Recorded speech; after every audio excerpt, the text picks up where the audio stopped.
because I really appreciate being here. I travel quite a lot these days. I do this for 10 years now. I mean, traveling and making perfumes. And when I started making perfumes about 11 years ago, I mean perfumes that ended up on a shelf in a perfumery, I was completely clueless about the industry. Also maybe about making perfumes, and maybe that's one of the reasons why some of my creations are really like kind of special, because I'm not trained in industry. I've never went to a perfume school, which of course is the recipe for failure. Also for commercial failure. If you don't know the rules, you make mistakes, but it's also the recipe for coming up with original things, and I think that's very important. Whenever I'm out there, I'm telling folks how I started, and I have a lot of friends who also want to start, and I always tell them, never listen to anybody, how you're supposed to start, never ask, do the things yourself. The information is out there in the internet, you will make mistakes, but you will fall, you stand up again. Okay, so I was very lucky about 10 years ago when I made L'Air du Désert Marocain, which basically just happened to me. I was lucky because it's a fragrance that sells, which these days in industry is very important, because Luca Turin had a little bit to do with that. Luca Turin was very nice to me. Back then he had a blog, by the way. Yes. Okay, he was blogging about perfumes, and I was an absolute nobody. And the first fragrance that I made for a perfumery, well, for a bookstore actually, a bookstore that was owned by a friend of mine, was sitting on the shelves. I made something like 20 pieces, and we did not sell more than maybe 3 bottles. Then I made the second fragrance, which was L'Air du Désert Marocain, and I was so desperate because it would not sell. In this bookstore, made by Andy Tower, who nobody knew, so I figured I cannot lose anything. I sent Luca Turin the bottle. Okay.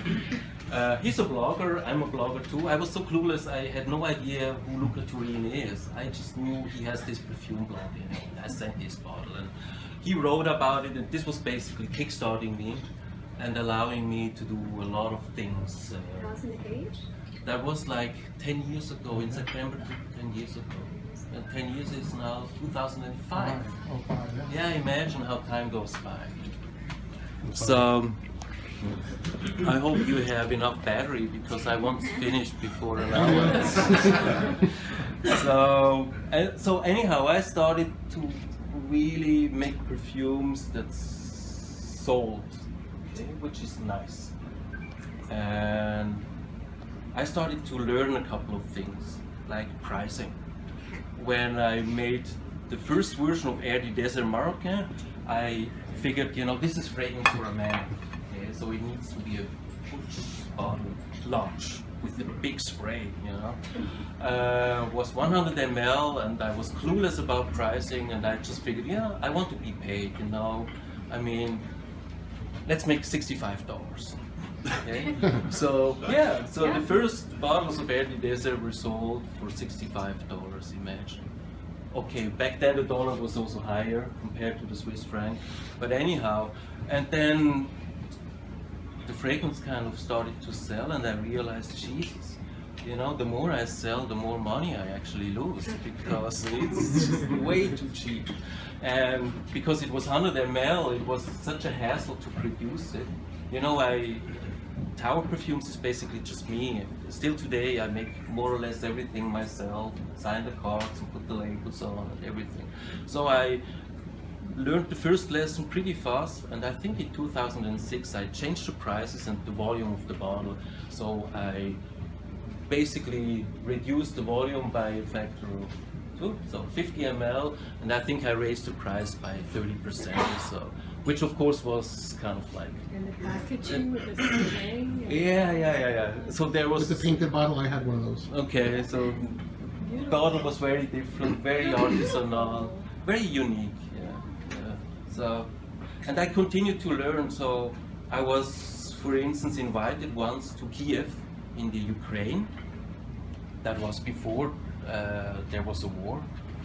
The war is still going on there. So, and the retailer, so here's what they did, okay? In a big mall in Kiev, they kind of rented the central place, which was huge. Okay? And they built up a tent, which was huge. And inside the tent, there were pillows. It was completely covered with pillows. And there were something like 150 people coming, okay? There was a Moroccan band playing, there were half-naked women dancing, and it was really like, it was really like completely crazy. And I was introduced like a rock star, which was also very weird because I'm not a rock star, I'm just a country boy guy. You're a rock star to us. Making perfumes. For me, it's important that I'm considered as a country boy guy who makes perfumes, okay? So anyhow, there was this event and I was talking about Eri Desert and the story, you know, how he imagined being in Morocco and seeing the moon rising in the hotel and everything. And then after the event, the woman came to me. She was like in her 50s, 60s. She came to me and she started to cry.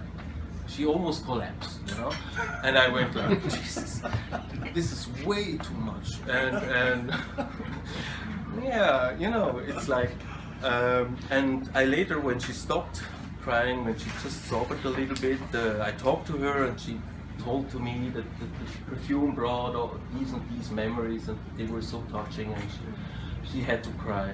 And then I learned, okay, what I'm doing here is actually more than just producing a commodity, okay? In a certain way, I'm touching people, which is very, very rewarding. And I got this question when I came here. I talked to, I don't remember her name. She was asking me, why are you perfume so cheap? Okay? Because I could double the price and they would still sell. And I told her, well, you know, I think I don't want to be rich, I just want to make nice perfumes, and I think I can speak to people, and I want to be affordable, that even somebody who's working at Walmart, if they save a little bit of money, they can afford my perfumes. I think that's very important.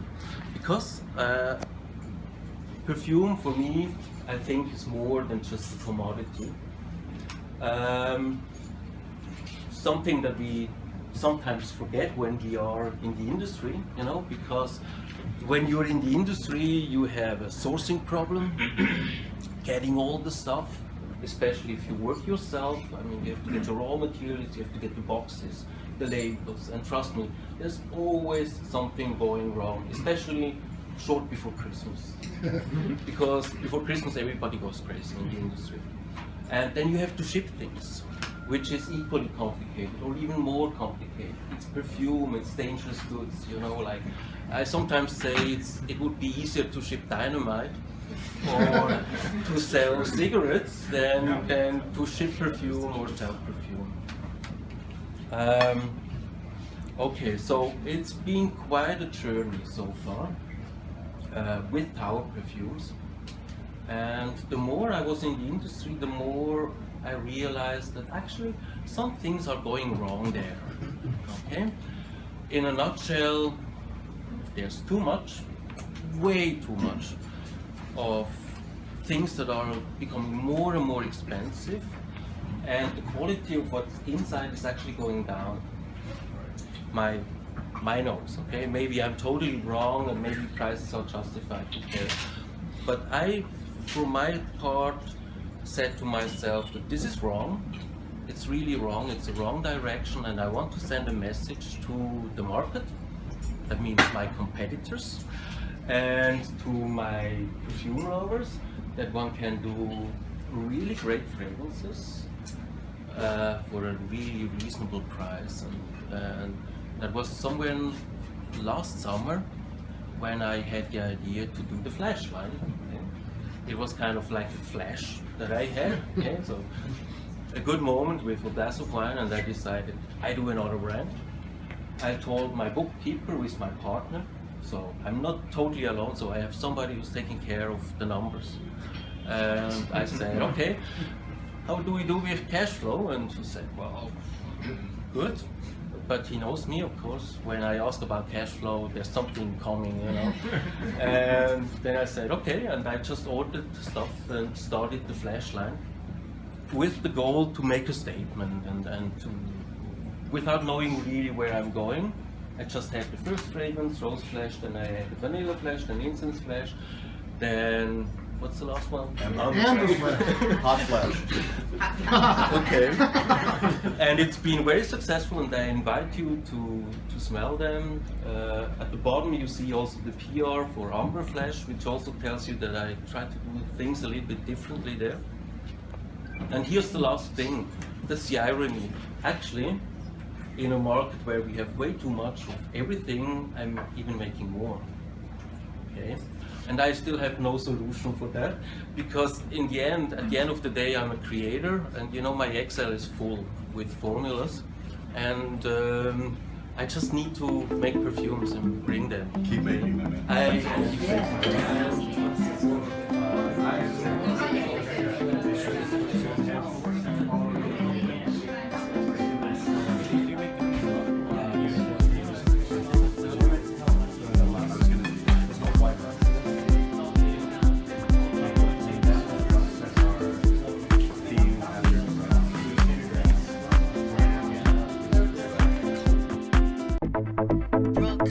Fragrance lover.